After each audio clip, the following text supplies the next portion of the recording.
Welcome to Athletes to Entrepreneurs, the Alumni Journey. I'm Rob Finkelstein, founder and CEO of Alumni Direct.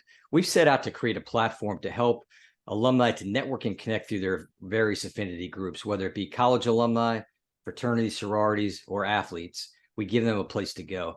But more importantly, this podcast is all about, there's a major issue today with athletes transitioning out of sports, whether it's financial literacy, mental health. And what we do is we interview former collegiate, professional athletes and other people associated with sports, and to teach and inspire athletes that there is life after sports. We're so excited today to have Olivia Atkin on with us. How you doing today? I'm doing great. I'm so excited to have this very important conversation and dive into everything. Yeah, me too, because it's we're going to hear a lot of great things about Olivia. She grew up, she was her main love of sports. I mean, she played a lot of different sports, but it was swimming and diving.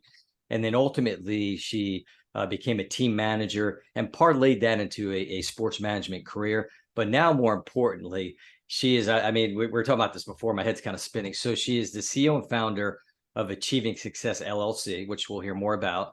And then she also is a renowned podcaster, Achieving Success with Olivia Atkin. I guess when you have a show kind of like with your name in it, you're doing pretty well, because she's got one of the most listened to shows worldwide. So we're gonna go dive into all this with you today, Olivia. I'm so excited. Let's get started. All right, that's a good segue into it. So I always talk about playing sports growing up and how that shaped your personality leading up to college and beyond. For me, I started swimming very young. I love the water. I was born in the South in the summer, so I joke that I'm used to 100-degree weather. I'm from Little Rock, Arkansas, and I was born in August. So the pool is kind of like where I was used to.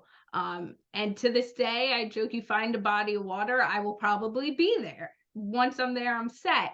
But I started swimming very youngly, and I found a deep passion for it. And I was swimming twice a day. You have those 2-day practices. By the time I was 6, 7 years old, I'd be swimming either right after school and then a later practice, or first thing in the morning. And I was swimming up. I'm only 5 foot now. So imagine how small I was back then. I joke, though, I haven't really grown since I was about 10 years old, but I learned a lot of skills of leadership, diversity, how to handle situations, whether it's in the water with a teammate, whatever it might be, through my swimming. Unfortunately, when I was training to go to the Junior Olympics, I got epilepsy, a medical disorder. I had a rare form of it. So typically what you see on TV is grand mal seizures, what they're called, but everyone has different seizures. In fact, 1 in 10 individuals has a seizure once in their life. And it can be as little as just a staring event where you think you're staring off into space, but in reality, you have a seizure.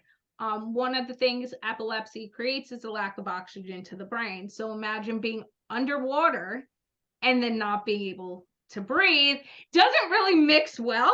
No. So even though after getting epilepsy, the National Swimming Organization Association really tried to work with me and seeing if I could swim at the far end of the pool, where there was always a wall next to me so someone could walk the length of the pool in case something happened.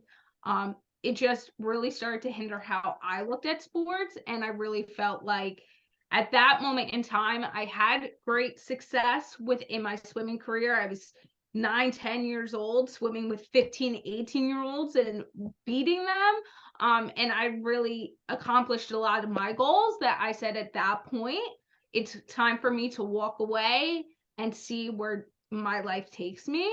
From there, I started getting into managing teams. I was in middle school, and I was, once I entered middle school, I was trying to find my way. Is there a way to still do swimming? What can I still do? Because I love sports.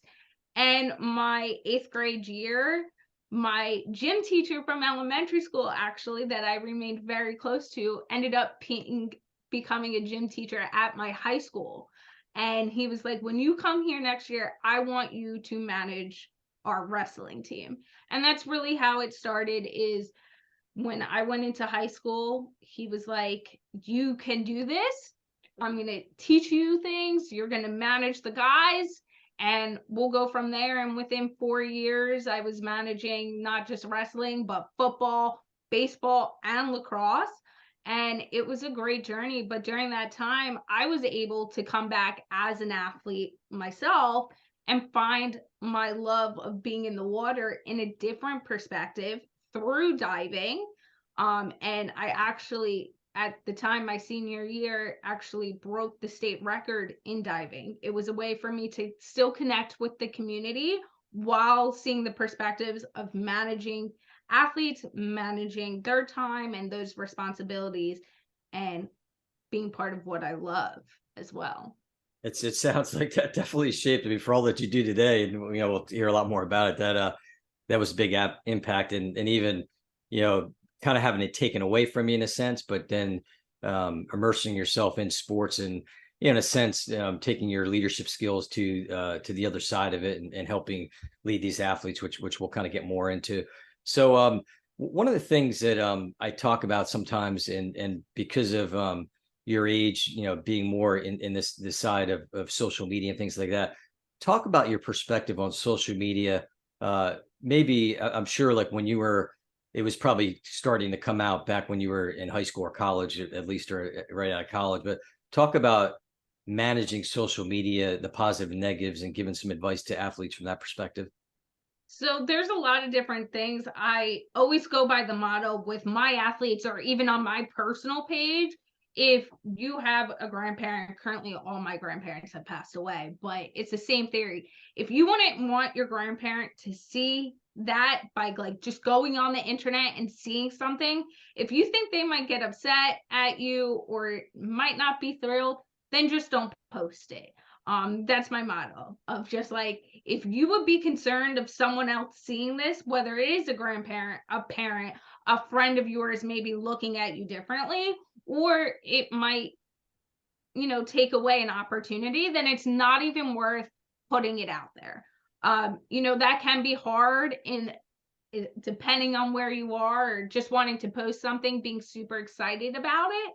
But I always think long term sometimes. What you say, especially on the internet, really lasts. And I actually have proven this point to my few friends. I have one of my degrees is in business management, HR.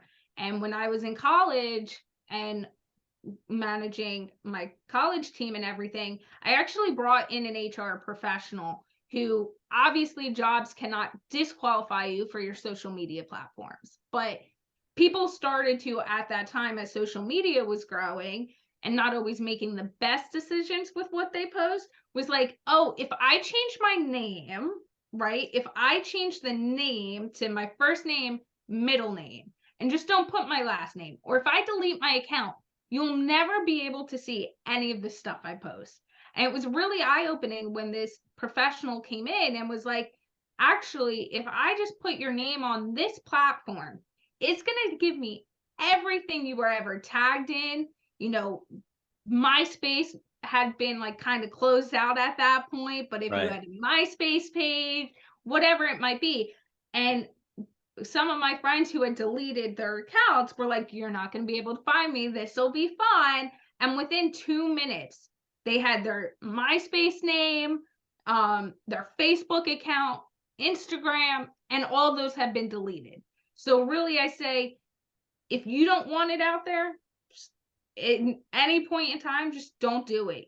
Especially with athletes and collegiate athletes who want to go pro. I mean, everyone has the dream of making it professionally, right? Whether we decide to do it or not. It's that aspect of, is this the ideal image I want to give out? Because that is something that gets looked at. Who you're associating with, what you're doing. And I was actually recently at the Frozen Four with my alma mater, Quinnipiac University, who ended up winning, and pictures were being taken. And a player who was over the age of 21, just everyone started coming up to him, and it was late at night, and we're all celebrating, and he had a beer in his hand. And before he even went to take the picture, I jumped in front of it and I was like, give me the drink. And they're like, it's okay. He's over 21. Like, it's late. We just want a quick picture. And he was like, no, it's fine. And I'm like, no, give me the drink. And someone turned to me and was like, why did you insist on holding his drink? And I go, because you don't want to drink in a picture. Whether you're Right. an athlete, whatever you're doing, you don't want to drink in a picture. And if you notice, a lot of athletes on their social media do not have drinks in pictures, whatever it might be. And I said to him, I'm just looking out for you. Long Yeah. term, you might, a scout might be looking at you and your social media presence, and that can make you or break you on making a team. Yeah, definitely. I mean, it causes assumptions. And I always taught that to my kids too, is that don't put anything in writing that you don't want to see, get out to other people. Cause you do, there's a lot of sad stories of some of these athletes that just made mistakes that, it's not just an athlete, all youth would make that mistake.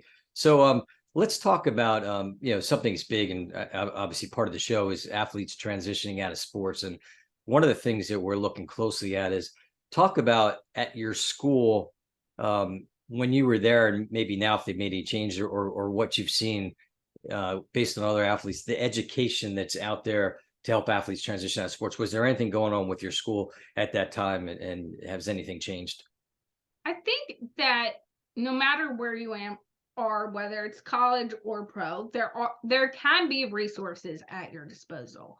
I think one of the things that we tend to lack is knowing what those resources are.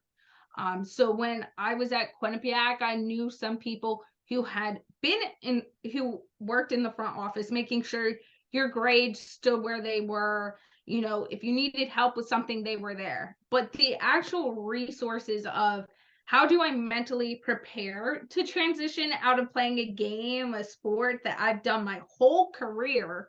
We look at things, most people who play on college level have been playing that game since they were 4 or 5 years old and dedicated so much time to it. Look at someone like Tom Brady, who played literally his whole life. He's in his late 40s now and tried to retire, but part of the reason he came back was because he didn't know anything else.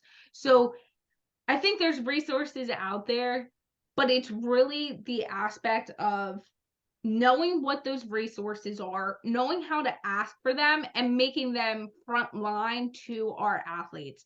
Because I can tell you from my own experiences, I have not always seen them be vocal.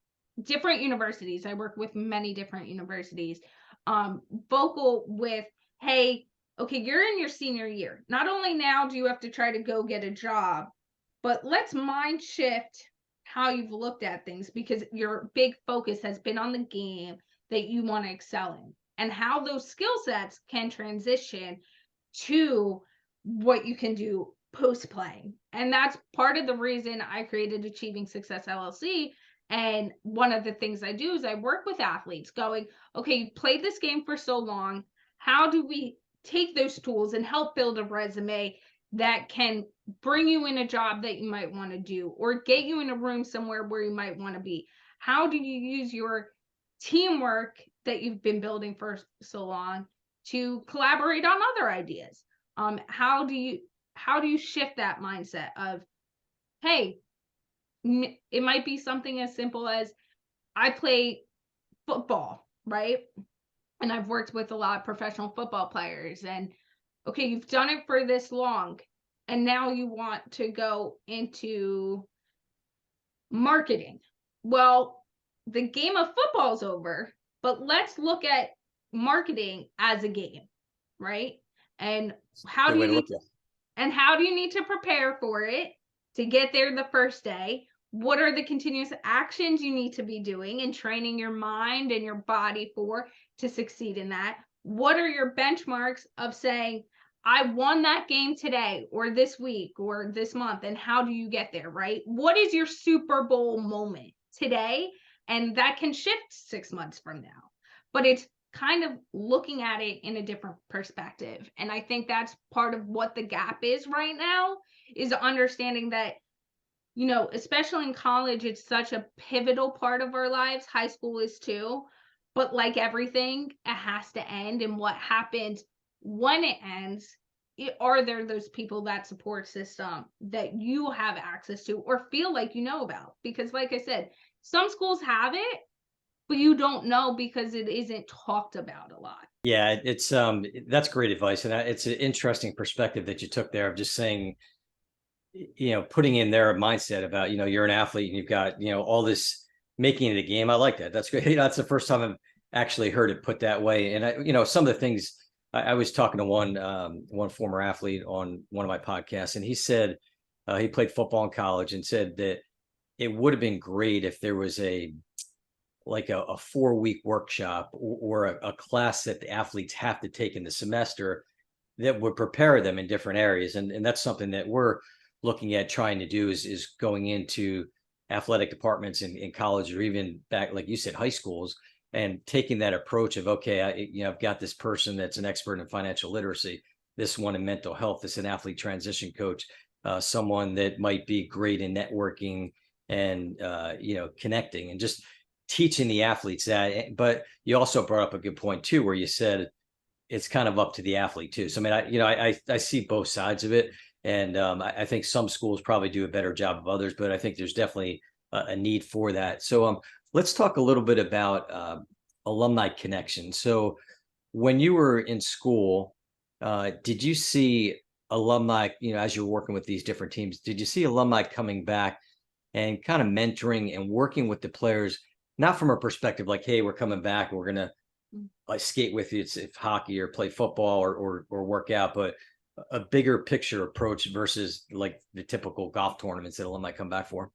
Yeah, definitely. I think my alma mater, where I went undergrad, grad, I ended up teaching there. Great community.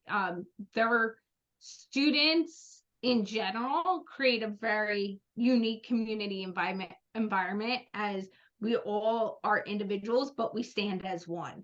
And that kind of 4 year, if you're in the medical school, law school, can be a little longer, but it's that sense of we all are one individual that really shines through to the alumni aspect, whether you're in Greek life, because I was in Greek life, or in sports. You really see them coming back. There were athletes that I managed while in college at Quinnipiac that did go pro, and you saw them come back and work with the guys, not just on the ice, but really like, hey, we'll show up for you and support you. One guy, and I actually had Coach Rand Pecknell on my show after they won the Frozen Four, and this one individual's got brought up there quite a few times, but I'm going to use him as an example because he's a great, amazing example of this. Joey Fiala. He played hockey at Quinnipiac for 4 years while I was there. And to this day, not just is someone who shows up for games, because we have a lot of alumni that'll show up for games, but we'll text the guys and be like, hey, I heard, you might be a little off. Is everything okay? We have other athletes at Quinnipiac who do the same thing, whether it's hockey, or I've worked with all the teams at Quinnipiac. But we'll show up and be like, it's not just about the sport, it's about everything else. Because at the end of the day, the sports are only going to last for so long. So our alumni have been very involved in showing up, not just for the game piece, but hey, if you took this class with this professor and you need tips, always feel free to reach out. Now, it does get harder regardless of the environment, the farther out you are. Those 20 players who come back year one get cut by like 5 in year 2. Life takes you places. We all get busy. So as time grows, it gets a little bit disconnected and weeds people out. But you also see and I've seen it across the board. You look at UConn, you look at Quinnipiac, you look at LSU. When a team is on a roll like that, and those are just examples of teams that have won national championships this year. But when you look at that, you get that whole community to revive itself. And sometimes you need that revive to really come together. Now, I've also seen that piece. I want to take it a step further in the pro aspect. I worked for the New York Giants for years, and one of the departments I worked on was player development. So we worked with players and kind of like helped, bring in those education pieces. Like you said, those financial people. Every rookie has to sit in a class, no matter where you are in the NFL, your rookie season with them, and have a lecture on financial advisor and bring someone in about social media. And they sit through all of that in addition to practices and workouts and everything else. But what you also see within the NFL in particular is players coming back to their teams and doing events and having conversations, because when you take it to a higher level like the NFL, whether you work in the front office or you're a player, the only people that truly get that environment are the people that are there at that time. So what you see within the NFL is they've created a great community of individuals that are like, I was there, I've gone through these experiences, I made mistakes after, let me come back and help you not make those mistakes. And whether that's on a professional level or a college level, high school level, is relying on your alumni to keep them involved in different ways of being able to reach out. And like you're doing with Alumni Direct, out of mind kind of becomes, when you're out of mind, things get easier to forget about, with Alumni Connect Direct, with what you're doing, it puts the alumni in front of you. It puts the people right there all the time to be able to say, hey, don't forget about me. If you need something, feel free to reach out. I will show up. Yeah, no, that's great. And I think it's I think you nailed it too. It's a two-way street. I mean, obviously it's up to the schools to kind of, promote to get athletes coming back, but they want to have to give back too. And you're right. I think it, like any alumni, you have those different cycles of, you're excited when you're first out, then you kind of go through life and the life doesn't get in the way, but you do a lot of different things, whether it's family, things to that nature. But ultimately they both need to work together. Let's talk a little bit about on that, kind of on this similar subject, talk about the importance of networking and connecting, and from your impressions of when athletes should be doing that. Well, whether you're an athlete or anybody in any environment, I think right out the gate, I always tell with my clients, whether they're athletes or professionals, young or in their career a long time, it's never too early to start networking. Your impression, the first impression you make with someone is going to be the impression that lasts. I ironically had this conversation with someone the other day. We were talking, we reconnected, and he made a joke that in 6th grade, I made a joking comment that one day he would be working for me. And I was like, didn't you go where I'm from in Cherry Hill, New Jersey? They have 3 middle schools. I'm like, didn't you go to Beck? And he's like, yeah. I was like, I went to Rosa. We wouldn't have, I didn't even know you till high school. And it was that moment of like, oh my God, did all these years, like we were cordial, but my impression of you was wrong. And it was because he, the only memory he had of that time was a redhead female. And there is another redhead female, believe it or not. We're very rare, but there was in our grade and in our town. But sometimes those first connections, or how people connect you in your mind, can really pivot conversations you have, the longevity of friendships. So I always say, whether you're out at a restaurant, you're sitting out on a park bench, it is okay to turn and start having conversation with someone, because you never know when that person that's sitting next to you, whether it's a teammate, a classmate, a professor or coach, the impact they can have on you and your success and your journey, not just today, but years from now. And so for me, networking is really a instrumental key in your growth, because the knowledge you can get from networking with other individuals and learning their stories and their journeys and what they're doing can impact how you see things, your perspectives, the connections you have, and able to maybe get different opportunities. Or if you're interested in pursuing a different path in life and they've experienced that, being able to lean on them and ask questions. It's all really important. And really, your network is your net worth. So, who are the people that will stand by you that you've grown over time? And again, networking, think about it as building friendships, right? Your network shouldn't just be a give and take. When you network with someone, it shouldn't be, here's what I can do for you, here's what you can do for me. We'll want it for each of us. We'll be one and one, we'll good, and then we'll go our separate ways. To really be like, I want to connect with you. We have great things. Let's have these conversations and see what we can either do beneficially for each other, or just, hey, let's grow this friendship. And then at some time down the road, if you need something and I can help you with it, then that's great. Because it's not all about what can be a give and take today. Your network creates your net worth of who you can rely on and who will stand by you and who you can look to for support. Not now, maybe not 5 years from now, but it can be 10 years down the line. And as long as you've kept a healthy network, that network ends up working for you.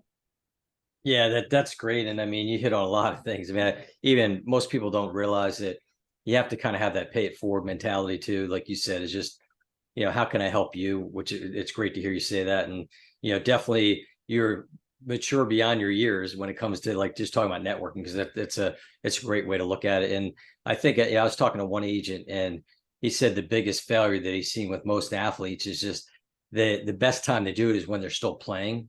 And what happens is they're so blinded, and which understandably, but because they don't take the time to do it, all of a sudden when they're done, like, okay, great, let's go. I'm going to get this big job. I'm like, no. And I mean, unless you're, like some superstar player that everybody knows. So it's good to do that. And even like you said, at that young age, even in high school, coaches, parents, friends, just build that network of people and the friendships going on. So let's talk about transitioning out of sports. So where this is going to kind of fits into it will lead into some of the things that you're doing with your company as well. Talk about athletes transitioning, and you mentioned it before. We talked a little bit about getting it, setting up as a game.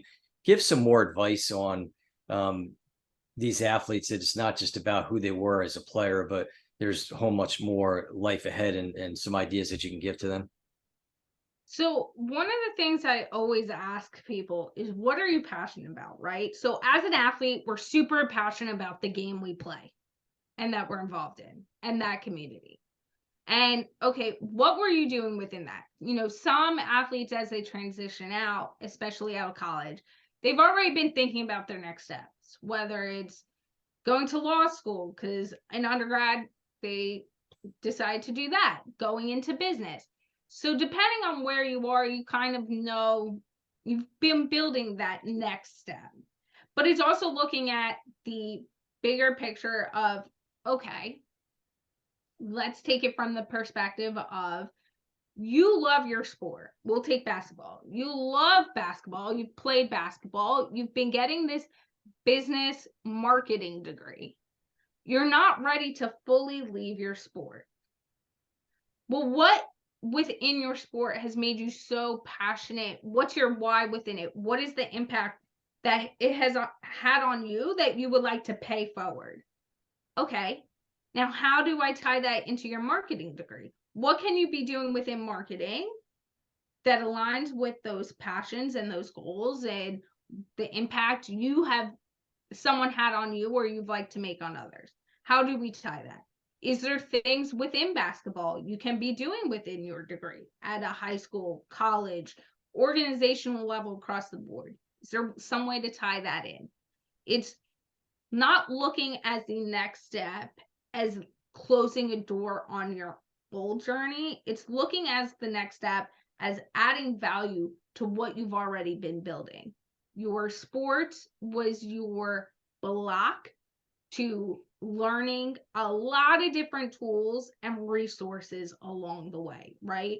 Whether it's getting a no, you're not going to be a part of this team, or you're not playing in this game, to how, when you lose a game, how do you react?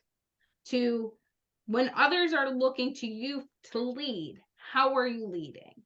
So it's all those little tools and experiences along your many years of playing that have now prepared you to play the next part of your life.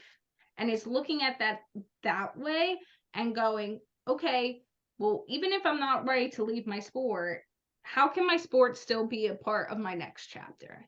I think that's one thing that people really have to, as they're transitioning in sports, really think about of it's not saying goodbye. You're not Right. breaking up with an ex you're never going to speak to again. It can still be a part of your life.